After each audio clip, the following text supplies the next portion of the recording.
Welcome, I'm Sean Boswell. I have been working on quite a few things in my life. One of the things I've been working on is trying to maintain Spanish. And these are some of the things I want to tell you about to be able to start you off on learning Spanish for yourself. So, with this, I'll move right on. So, benefits and motivation for learning Spanish. So, a lot of times we look at school, we're going around and walking around, we hear people speaking Spanish around us, and we're wondering, what the heck is going on? Do we really understand, if are they talking about us? Like what's going on?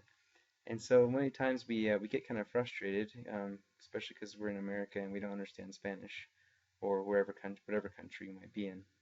Um, a lot of times when you're learning Spanish, you become financially independent because you're able to get jobs that other people aren't. And so those are some of the other things. And then especially when taking a trip to another country, it's such a nice thing to have to be able to speak a different language.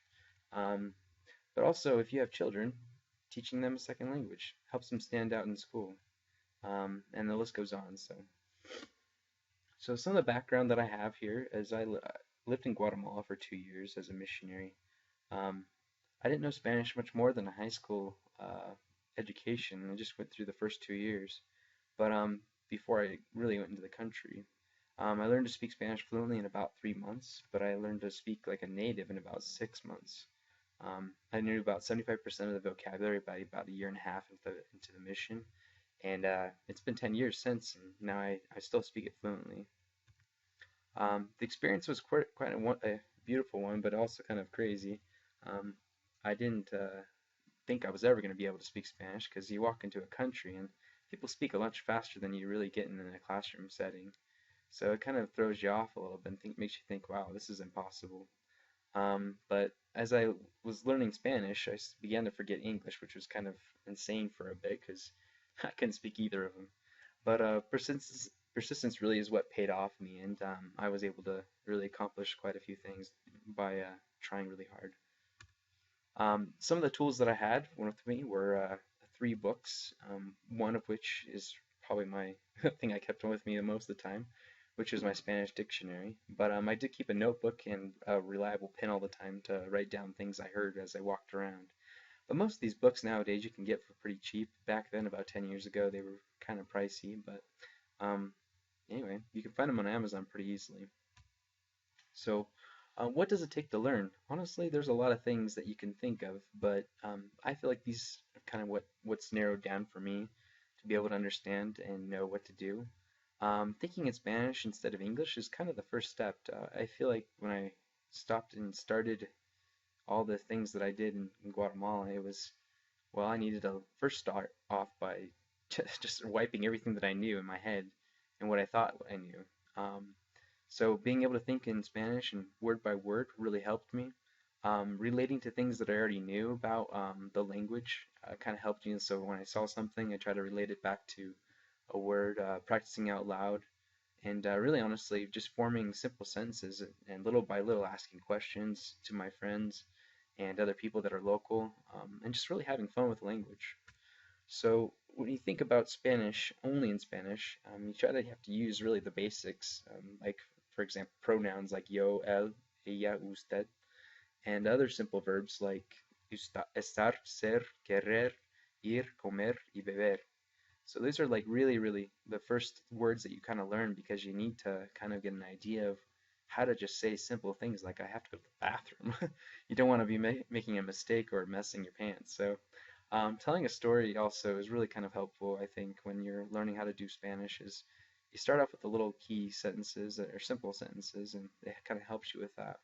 Um, so now if you pray, if you like to pray, you pray to, in Spanish, that really helps out a lot, like I did, and then visualizing the words in your mind as they go and kind of slowing down because sometimes it's just really difficult to kind of keep up.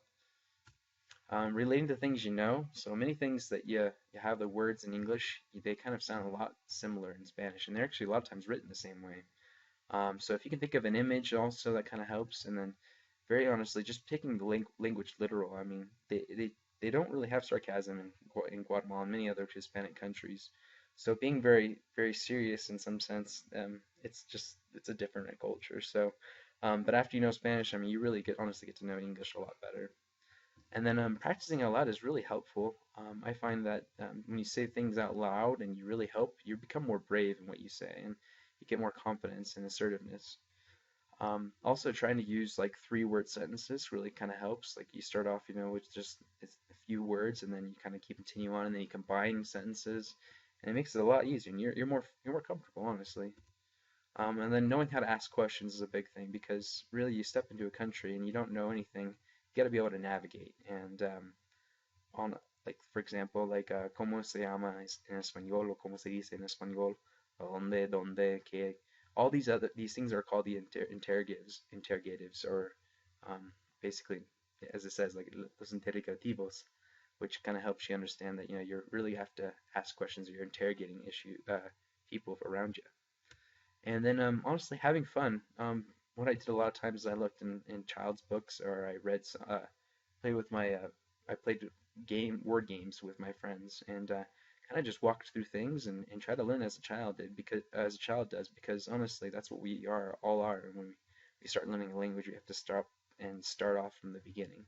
So being afraid to make mistakes is honestly a bad thing, and you need to knock it off. But honestly, people are really impressed by what you can do in the first place, and so being simple like that is very, very useful. And honestly, the next steps after you really kind of get a base is learning how to read in Spanish. You practice reading out loud for 10, 15 minutes a day, and you honestly learn how to read and write. Being able to do all those things and really helps you to kind of get an idea of how to get more knowledge and how to gain more vocabulary and all that it takes. So learning how to read, I mean, you learn the alphabet by seeing it, or you can, like we do in America. But also, learning the vowels are probably the most important thing you can do because consonants, although they're very, very nice sounding, they don't really make a difference as much as vowels do. I mean, if you try to even do it in English, I mean, you start sounding really funny. So, but syllables are broken up usually by consonants, and then they usually contain a vowel attached to the front or the back of it, or sometimes both, depending on the word. And then also, letters don't really change by word, but they change by the position of the word, so you might pronounce it differently based on that. But practicing to mimic others and reading out loud really will kind of step you into the reading world. And then learning how to write. Once you learn how to write the alphabet, honestly makes it a lot easier. But sometimes you'll find difficulties with certain letters that sound very similar. We kind of have the same problem with in English, but Spanish is much easier. Learning to listen to a song or a TV show and write down as many words as you can hear. That's a really great way of doing things. Looking up words and also that start with a letter and then just constantly writing down things and then looking it up and then trying to memorize it after. I mean, that's kind of the hard part, but it gets easier as you go along. So anyway, in conclusion, learning things like Spanish is very, very possible. It just takes a little bit of confidence after you've had a little bit of success, and then just having patience with yourself, and you'll learn to have like you can't just get this really high quality Spanish and accent and everything like that right overnight. You have to work at it and build upon things that you already have. So, but giving yourself positive reinforcement will definitely help, and being consistent, it will help you have longer retention like I have in over 10 years of knowing it. So feel free to comment and feel free to suggest things that you'd like to hear. And thank you so much.